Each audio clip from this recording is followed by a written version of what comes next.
kalojmë të pjesa e fundit, por shumë e rëndësishme e pjesës parë. Do me thënë, kronikat televizive, kronikat e lajmeve janë të mbushura me vrasje në vendin ku jetojmë. Duket, nuk ndalen vrasjet, duket shoqëri totalisht në krizë, por një krizë e vjetër, nuk është se është bërë sot. Unë shpesh kam përmendur këtu, Faik Bejkonicën që thoshe që shqiptari vritet për hiç mos gjë, për një vijë uji, për një gardh. Por në fakt tani është bërë dhe më keq. Nuk vritet më për një vijë uji dhe për një gardh, por vritet për një ekspres, për një tas prosciutto, për një pse preke kalin, për dikë që kishte prekur kalin. Iku, u vra. Pra, çfarë ndodh? Një vend që ishte zhytur dhe pa përgatitur duket, i shoqëria e mbyllur totalisht, po ndoshta edhe me problematikat më përpara kësaj mbyllje së Hoxhës, problematika shumë të mëdha. Tani një shoqëri ku brezat e rinj nuk shkojnë për shkolla dhe kur shkojnë i mbushin xhepat me diplomën falso. Njerëz të cilët nuk kanë asnjë përgjegjësi për jetën dhe për gjithçka dhe kemi mbritur në një gjendje të frikshme. Të martën Shqipëria regjistruar thash 3 vrasje. Në Tiranë një kuzhinier u vra për prosciuton, Lala, në Berat u vra për një kalë, se ai 42 vjeçari pa kalin, e preku më duket, preku kalin dhe e vran. Ndërsa në Durrës djali vrau babain në Thik. Mund të bëni një përmbledhje sa më të shkurtër të këtyre ngjarjeve Lala përpara se të hyjë Denada Toçe dhe Martiri. Në një lidhje përpiquni ta keni pas Klodit Denada. Denada mirëmbrëma. Faleminderit, Mirëmbrëma. Do të kemi bërë që të presësh pak. Kemi bërë të presësh pak, po do thotë disa fjalë Klodina Lala dhe ti me njëherë do t'jesh në këtë. Ju e keni thënë qartë, zotë Rakipi, që shoqëria është në krizë. Ngjarjet, në fakt ishin 4 ngjarje brenda ditës, sepse kemi harruar dhe atë shpërthimin që u tentua të eliminohej një punonjës i tatimeve në Shkodër. Ngjarja e parë u regjistrua në Durrës ku Marian Kodheli goditi për vdekje me Thik babain e vet, një djalë i cili një pjesë të madhe të kohës e kishte jetuar jashtë vendit, kishte jetuar në Francë, kishte pasaportë franceze, kishte jetuar më pas në Greqi dhe justifikimi që ka dhënë përpara ose alibia që ka dhënë para prokurorëve e godita babain sepse nuk po mlinte rehat teksa haja buk. Rasti i dytë është rasti i Filip Shehut, i cili goditi me Thik për vdekje kolegun e tij në restorantin ku punonin dhe debati mes tyre sipas të gjitha dhënave të administruara kishte ndodhur për një tas prosciutto. Filip Shehu, i cili dyshohet që ka qenë me rekord edhe më herët, ka debatuar për prosciutton dhe ka goditur kolegun i cili ndroi jetë. Ndërkohë rasti i tretë që po ashtu është i rëndë është rasti i Kristo Memës ose Kastriot Hoxhaj, sepse ka 2 emra, i cili ishte dënuar për veprën penale të vrasjes, kishte qëndruar për vite me radhë i fshehur derisa vepra ishte parashkruar dhe vetëm se Keli Hoxha, një 42 vjeçar, shkoi bashkë me fëmijët, me gruan dhe me nënën dhe preku kalin që përdorte Hoxhaj për shëtitjen e turistëve brenda kalas historike të Beratit, e goditi me Thik dhe e la të vdekur. I përmenda telegrafisht për të thënë që në fakt asnjëra nga këto 3 ngjarje unë mendoj që nuk mund të parandalohej nga policia, sepse janë ngjarje të cilat kanë ndodhur në tension të momentit të tjera me radhë. Së mund të ri polici tani të ruaj more prosciutto, pas e mori prosciutto. Butallëku është pa parandalueshëm, nuk e parandalon dot. Këtu pra duhet ndryshe nga rasti Durrësi që ne kemi diskutuar në emisionin e kaluar, që mund të parandalohej, sepse ishin disa të rinj, të gjithë me rekorde, njëri ishte në kërkim nga Italia dhe unë kam thënë këtu, dhe ndërkohë vetëm 15 metra nga posta e policisë lëvizte me armë me vete. Ishin zënë, kishin ngritur në këmbë gjithë zonën dhe policia nuk e vuri ujë në zjarr. Dhe ndërkohë që policia ka 1001 probleme me gradime, me zhgradime, me implikim, një polici që unë nuk e di se si ai drejtor i përgjithshëm i policisë vazhdon akoma të jetë në detyrë dhe nëse do të flasim për skandalet në policinë e shtetit janë si asnjëherë më parë. Këto 3 raste mendoj që kanë të bëjnë më shumë me edukimin dhe me zhbërjen e vlerave në shoqërinë shqiptare. Të futim fillon që nga familja dhe arsimi dhe më pas fillojnë Denada Toçe. Denada, to janë 3 raste të shkputura në një ditë, 4 raste në një ditë. Ishte para një muaji vrau për drita të gjata. Jemi si popull. Çfarë na tregojnë këto ngjarje për nivelin e dhunës dhe tensionin social në shoqërinë tonë? Po, ne kemi të bëjmë këtu me problematikat shëndetit mendor. Në të treja rastet tregohet qartë një reagim i fortë, impulsiv, agresiv, shkatrues, duke sigur ajo pika e fundit në ujë sjell derdhjen e gjithë irritimeve, problematikave jetësore, jetike, që lidhen ngushtësisht me problemet në shoqërinë tonë, dhe shoqëria jonë nuk është rrethuar vetëm me çështjet e problemeve të edukimit, se kjo është pa diskutim një nga elementet më të rëndësishëm, po ne ylli kemi një trashëgimi kulturore për sa i përket menaxhimit pra ne vazhdojmë të kemi norma kulturore bazuar në dhunë. Pra ne e përqendrojmë zgjidhjen tek zgjidhjet vetjake. Mendojmë që ja dalim kështu, sidomos kur vjen puna dhe gjinia mashkullore, sepse kjo është fatkeqësisht historiku dhe ky është precedenti më i lartë që ne kemi, që vazhdon akoma të ruhet nderi. Si mundet të më shikosh mua shtrëmbës, si mundet ma bësh mua të më ngresh fjalës, si mundet, domethënë, mbrojtja e nderit, mbrojtja e krenarisë vjen me element bazik dhe me frustrime bazike kafshërore, si pasojë mos ndërtimit të esencës ose thelbit të vlerave apo thelbit të nocioneve parsorë dhe të dashurisë dhe të sigurisë, që këta persona nuk i kanë patur. Problematikat e shëndetit mendor nuk janë problematika rastësore. Ne kemi një mungesë diagnostikimi të frikshëm, të hershëm, të shumë individëve që janë kriminalë, dhe ato që parashikohen dhe ata që s'parashikohen, për që kanë veprime të tilla impulsive, që mund të shoqërohen që nga antisocialet, që nga personalitetet antisociale, narcistike, paranojake, që dhe problematikat e çrregullimeve të personalitetit, depresionet të rënda, problematika madje dhe skizoide të forta, të cilat janë totalisht të patrajtuara, domethënë djali që vret babain se nuk e lindë rahat të hante. Domethënë duket si banale, po unë mendoj që kjo është një gjendje e vazhdueshme, hipoteza ime është që këto janë një gjendje të vazhdueshme që jetojnë aty në familje, me prindër që kanë shoqëruar ose familje që mund të jenë shoqëruara me trauma, me problematika të pazgjidhura, me problematika emocionale, me mungesë empatie, prindër të cilët janë gjithashtu ose kanë trashëguar gjithashtu dhunë në familje, nuk janë pasoja rastësore. Dhe ne kemi të trashëguar pjesën e dhunës në familje. Klodiana e di shumë mirë që sa vine rriten shifrat e dhunës në familje.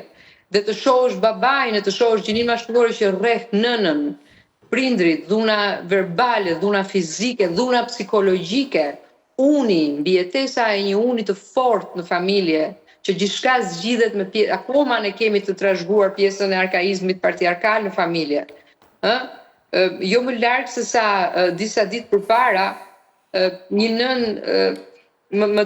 më dëshmonte qartazi që të ngrihet zëri në familje, në një familje të një krajine të saktuar, pa rëndësi ka e jugë e veri. Të ngrihet zëri vetëm një vështrim të bëj babai, vazhdon akoma kjo pjesa vështrimi që bën babai, le më pastaj dhuna që jeton aty. Si te gruaja, si te fëmijët e tjerë. Pra, këto ngjarje janë ngjarje reflektimit të modeleve që ne i trashëgojmë vazhdueshëm, jo vetëm brenda kësaj familje të vogël që ne kemi, po dhe brenda familjes së madhe. Ju deri tani po flisit për krimin shtetëror, ju deri tani po flisit për vjedhjen dhe nuk i bën më përshtypje njeriu ta dëgjosh se si modelet që janë qeverisëse, që drejtojnë të shoqëri, janë modelet më të shumtuara ku është legjitimuar vjedhja. Ne e bëjmë asocimin e politikanit me hajdutin. Vetë shtëpia e madhe fut në burg, arreston dhe investigon dhe nuk ka njeri sot që të më thotë që një politikan ose që tjetë brenda politikës e mos diskutohet vjedhja, e mos diskutohet zhvatja, e mos diskutohet përdhosja që i bëhet këtij vendi. po pse një vend i tillë i cili zhvatet dhe është në këtë gjendje sociale ekonomike mundet mos trashëgoj frustrim social dhe kjo ndërgjegje sociale është shprekur rënd për sa i përket ruajtjes së këtyre vlerave. Si mendoni çfarë modeli mund t'i japim ne adoleshentëve sot? Denada, edhe mërtiri në këtë, dhe pastaj edhe mërtirin ta futim në këtë bisedë? Po? Patjetër. Përgjithsisht dakord me çfarë thot Denada. Unë shoh kryesisht e kultura. Ne kemi kulturë shumë problematike, kulturë dhune e cila ka në thelb kultin e të fortit. Çdo kulturë e cila nuk ka vlera, që është bosh nga vlerat, është boshatisur, ka vanitet, ka mungesë realizimi njerëzve në jetë, nuk bëjnë asgjë, nuk kanë asnjë lloj vlerë, nuk përcjellin asgjë, nuk e mbushin jetën e tyre me asgjë. Vetëm vlerë që mbajnë është kapajdelliku i fortë, i gangsterit, domethënë, dhe gangsterizmi është kthyer në vlerë e vetmja që dominon kudo. Dhe dominon jo vetëm tek në për këto getot apo zonat periferike, po dominon deri lart, deri në politik, po të shohësh në parlament, mënyra se sillen ata, sillen si të fortë. Ata vetëm se janë para kamera aty dhe se po të kishin po burën nëpër brez do bënin gjithë gjë. Domethënë nuk shoh asnjë lloj as në politikë, domethënë po ta shikosh sa. Sigurisht. Në parlamenti shef që nuk ka empati për tjetrin, as për menaxhimin e komunikimit, as për menaxhimin jetik human. Dhe kjo vjen dhe natë sepse ne kontrolli e empati sepse ne nuk kemi kultivuar gjë, nuk kemi mbjellë gjë. S'kemi si të korrim, nuk kemi... Po që e vjetër, asnjëherë s'kemi mbjellë. Patjetër pra asnjëherë sepse ne nuk vlerësojmë njëri i cili punon me djers, ose ku diun mëson, studion, biles po të shoh përgjithsisht qeshin njerëzit po. Pra mungesa e edukimit thoni ju është jo vetëm mungesa e dhe cilësia e arsimit. Sigurisht pra kjo është mungesa e vlerave. Do të thënë vlera më e madhe që sot ekziston në modelet drejtuese është vlera e akumulimit të materjes. Ka dhe një gjë, është nga jashtë brenda, jo nga brenda jashtë. Pra ne akumulojmë vlerën e materjeve. Çfarë shembulli jep, se më kujtua nga kjo që ta vërtirit e pjesa e materializimit. Çfarë shembulli mund t'i japun sot fëmijëve të mi dhe kësaj shoqërie, çfarë modeli japim ne? Kur një politikan sot, më falni se nuk dua ta kthej politike, po këto janë modelet fatkeqësisht, një politikan sot, apo një person i cili është oligark pra këtyre politikanëve, trashëgon pasuri të cilat janë akumuluar në mënyrë të pashpjegueshme, dhe ndërkohë që unë i edukoj fëmijët e mi se si të punojnë, si të kanë punuar vetë, se si të arrihet nëpërmjet punës, përpjekjeve, pra hard work, punë e rëndë, puno, që të mund të korrësh sukses, sepse këto janë modelet që bota ka. Kur ti punon dhe punon fort dhe mëson fort dhe rritesh me vlerën e vetë aktualizimit intelektual mbi të gjitha. Ka dhe një keq kuptim. Mund t'ja trashëgoj. Si t'ja trashëgojnë fëmijës tim këtë gjë, kur ai shef që në do shtëpi, në do punë, në do karrierë, ti do duhet të vjedhësh, ose do duhet, domethënë, të kesh dhe të akumulosh prona pafund, para pafund. Ka dhe një ngatresë shumë të madhe këtu që këtu nuk kuptojnë mirë çfarë është morali. Dhe ngatrojnë shpeshherë moralin me kodin e nderit të rrugaçit. Domethënë, për të morali ky është, ai që është i fortë, ai që bën ligjin, ai që sundon, ai që rreth tjerët. Dhe shpeshherë ngatrojnë për shembull trimërinë me budallëkun, domethënë se këta kujtojnë trimërit, vritesh nëpër rrugë apo për një fjalë goje të kacafytesh me tjetrin. Nëse ti nuk kacafytesh me këtë, ti tregohesh frikacak. Ndërkohë që trimënia, po të jetë për trimëni, tregoje aty ti kur Rama të prish shtëpinë atje, apo ku diun tregoje ta kishte treguar në Serbi atje kur ishte çështja Kosovës. Nuk bën shqiptarët nuk bëjnë trimëni. Shqiptarët bëjnë budallëqe. Dhe i mbajnë për trimërira, i tregojnë gojnë. Dhe di çfarë është kjo? Kjo është një zëvendësim. Shiko, kjo është një zëvendësim, mendoj unë. Pikërisht pra. Sepse ne kemi trashëguar zgjidhjet vetjake. Ne jemi ata persona të cilat zgjedhim në mënyrë impulsive, sepse nuk kemi zgjedhur vlerën e akumulimit nga brenda jashtë dhe nga jashtë brenda. Ne vazhdojmë të ecim dhe thonë shqiptarët kudo që i çon për shtatet, jo më jo, ç'është identiteti. Denada, një pyetje, Slot Gjala, që do pyeshin Denadën për çfarë? Denada, po ta them publikisht, unë e vlerësoj mendimin tënd, edhe me thënë drejtën, ajo çfarë doja thoja nuk i heq asnjë presje asaj çfarë ju thatë. Por nga ana tjetër, një anë negative, ose më sakt një impakt negativ na ka dhënë edhe debati mes psikologëve. Do të thënë, ju keni në mos gabohem afro 2 vite, që në vend që tishit njerëzit që mund ta ndihmonit të shoqërinë për të dalë nga kjo apatia ku ka rënë, nga kjo kriza e thellë morale, shoqërore etj. Me radhë, në fakt jeni ju psikologët që në një farë mënyre keni treguar një anë negative ose një anë e cila nuk mund t'ju ndaj më nga pjesa tjetër siç thoni ju politika, arsimi etj. Me radhë. Tani nisur nga kjo dhe unë kam ndjekur debatin tuaj dhe sigurisht e dini qëndrimin tim publik, pyetja ime për ju është, a ju keni dhënë fund konflikteve brenda llojit dhe a ka sot një president apo president të ri të psikologut, sepse në një emision televiziv të zoti Fevziu, zonja Treska më ka bërë një sfidë publike për të përballur me mua për që në një emision televiziv që nga i moment nuk është ndjerë më dhe është zhdukur, pra nuk ka pranuar të përballet. Nëse mundesh me 2 fjali, sparit na tregoni, a jeni ju, ose më saktë të pranoni, a jeni ju modeli që ndoshta edhe ju keni dhënë atë shtysën tuaj negative në raport me këtë gjën e madhe? Ka ndikuar? Diana, mua pëlqen shumë pyetja, sepse ti shuhesh për kurajon tënde televizive në raport me këto gjëra, dhe kjo kurajo vjen nga vërtetësia që ti ndjen dhe dhe e ke themeluar këtë gjë me kohë dhe të nderon kjo gjë.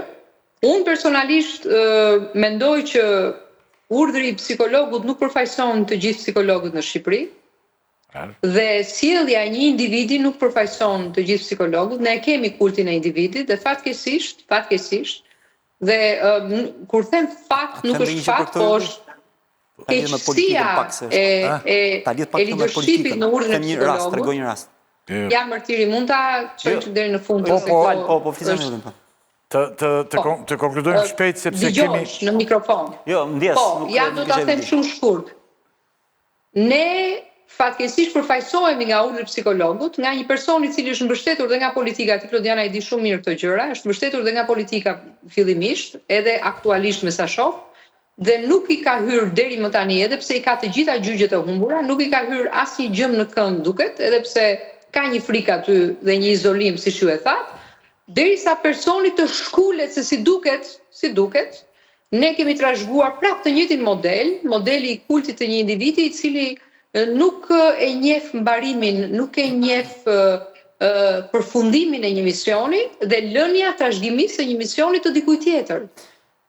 Dhe pavarësisht përpjekjeve, unë do të thosha që është duhet madje në aspektin e komunitetit të psikologëve, është për të përshëndetur fakti që të vetmit brenda urdhrave, se kjo ka ndodhur, është precedent në gjithë urdhrat, të vetmit brenda çdo urdhri. Mos mbetemi më dhe nata, se edhe bëri një gabim pak Klodi, hyri në një gjë tjetër. Nuk është në fokus, ky problem.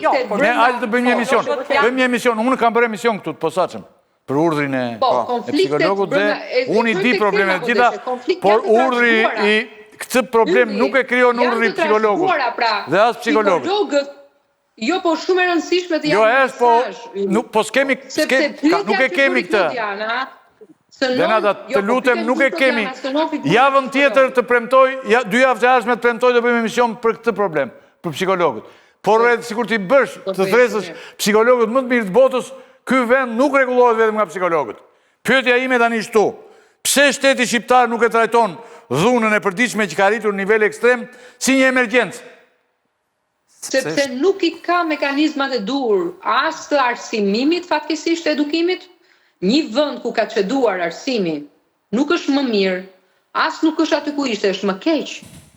Pra, në një vend ku ka çeduar arsimi, sistemi i arsimit dhe sistemi i shëndetësisisë, është dhe sistemi i drejtësisë, janë 3 shtyllat kryesore të një vendi. Ne kemi ende ndëshkueshmëri të pa ndërtuar dhe të pra ne nuk e kemi çështjen e drejtësisë aty ku duhet, pra besimi për mua te drejtësia ka rënë, kur ti merr vendime të zgjidhesh në mënyrë vetjake, çështjet e pronave, ne na u vranin gjyqtar në mes gjykatës vetëm për çështje pronash. Ti ku nuk e ke të zgjidhur në mënyrë nëpërmjet drejtësisë çështjen e familjes, çështjen e trashëgimisë, çështjen e krimit, atëherë që këtu ti fillon të marrësh vendime pra ndëshkushmëria, mungesa e besimit në drejtësi, arsimimi që për mua çdo në mënyrë Jo, po pse shteti nuk e shpall emergjencë? Është një gjendje dramatike. Nuk i ka mekanizmat e ndërhyrjes së rehabilitim. Ky shtet s'do ta shohë këtë punë. Mbrojtjes e individëve të adoleshentëve me probleme emocionale, me probleme sociale të agresivitetit brenda arsimit.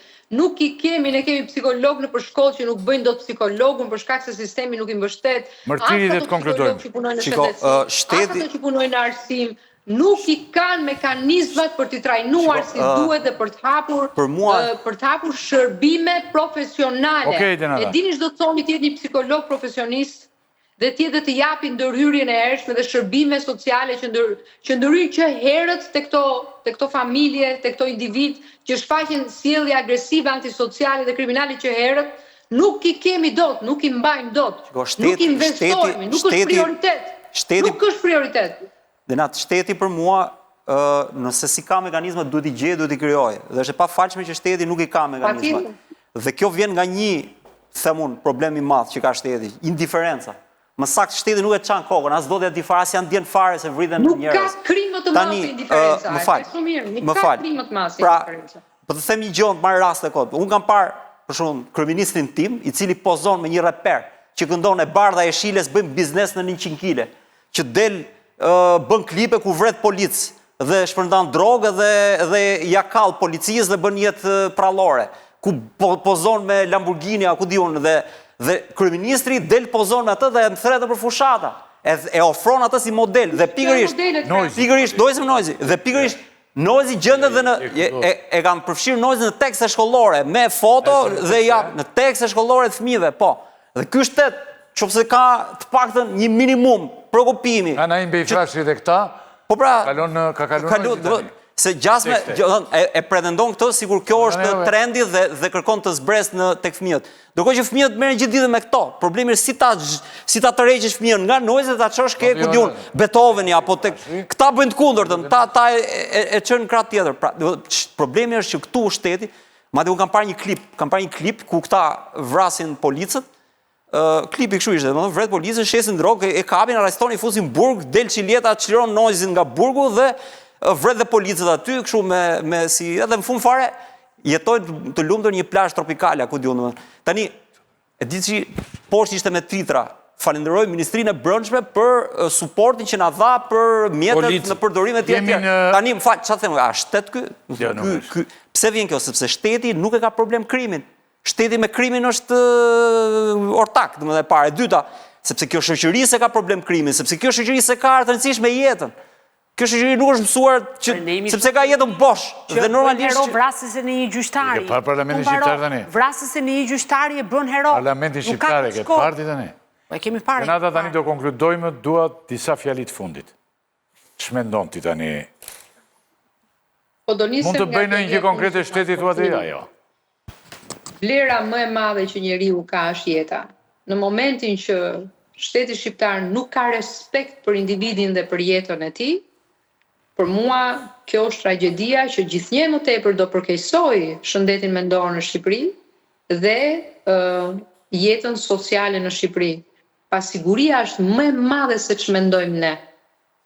Prandaj edhe shtyhet individët të cilët janë që ende ruajnë vlera dhe janë pjesë e asaj shoqërie të mesme që po përpiqen të bëjnë një vetzgjidhje vetjake të shumë aspekte jetike familjare. Unë mendoj që janë raste që kalojnë në neglizhencë për shkak të mosgjendjes së një terreni ku mund të shfrytëzohen dhe të përdoren si modelet prioritare dhe majorative në Shqipëri. Nuk janë ata. Për sa kohë drejtimi i politikës bëhet nga kriminal ose nga individ të cilët atashohen me kriminalët, atëherë ne jemi një vend i cili do vuajmë akoma dhe nuk janë këtu për të sharë askënd, janë këtu për të bërë një thirrje të fortë. Po dhe ish për ishave nuk para gjon njeri, kupton.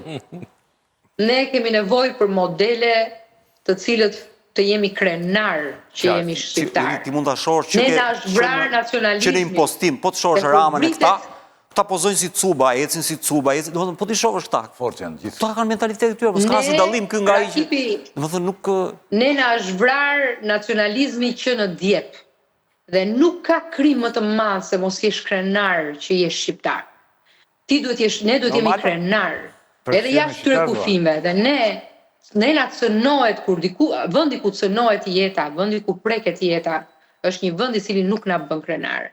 Ose do lëvizim që ta ngrejmë standardin e jetesës, respektin për jetën dhe për njeriu, ose përfundimi nuk është Denada, mirë. mund të falenderoj shumë që ndihmove emisionin tëmë për mënyrë sotme. Faleminderit ju. Do është ta dëgjuan ndonjë fjalë njerëzit, e kupton, po tani nga ne nuk varet shumë kjo gjë punë. Mund të them që këtu, faleminderit Denada, natën e mirë bashkë. Faleminderit ju.